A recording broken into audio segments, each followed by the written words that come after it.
Ring road సెంటర్లో road భవనాల శాఖ ఆధ్వర్యంలో రోడ్డు విస్తరణ పనులు చేస్తున్నారు. ముందుగా మార్కు వేసిన దానికంటే ఎక్కువ విస్తీర్ణం చేయడంపై పలు విమర్శలు, ఆరోపణలు వస్తున్నాయి. గ్రామమంతా 50 అడుగులు డ్రైనేజీ ఏర్పాటు చేసి రింగ్ రోడ్డు సెంటర్, మసీదు సెంటర్లో మాత్రం 65 అడుగుల విస్తీర్ణం చేపట్టడంతో తామంతా నష్టపోతున్నామంటూ నష్టపోయే దుకాణదారులు తీవ్రంగా ఆవేదన వ్యక్తం చేస్తున్నారు. డ్రైనేజీ కోసం అని చెప్పి మసీద్ కాంప్లెక్స్ మొత్తం బదులు కొడుతున్నారండి.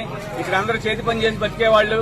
అయితే ఈ కరెంట్ స్తంభాలు తీయకుండా అవి అడ్డం వచ్చినాయని చెప్పి మసీద్ కాంప్లెక్స్ మొత్తం పగలగొట్టేసి వాళ్ళు ఇష్టారాజ్యంగా చేస్తున్నారు. ఈ గారు నడుతున్నామో మొన్న తమ్ములాసిరా గారు వచ్చినప్పుడు డివైడర్ సెంటర్ నుంచి 55 పెట్టమన్నారు.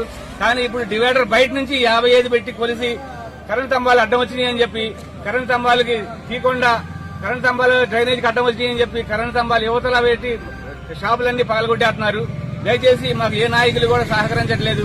ఎలక్షన్ అప్పుడు వస్తున్నారు, మీకెందుకు మేమున్నాం అంటున్నారు.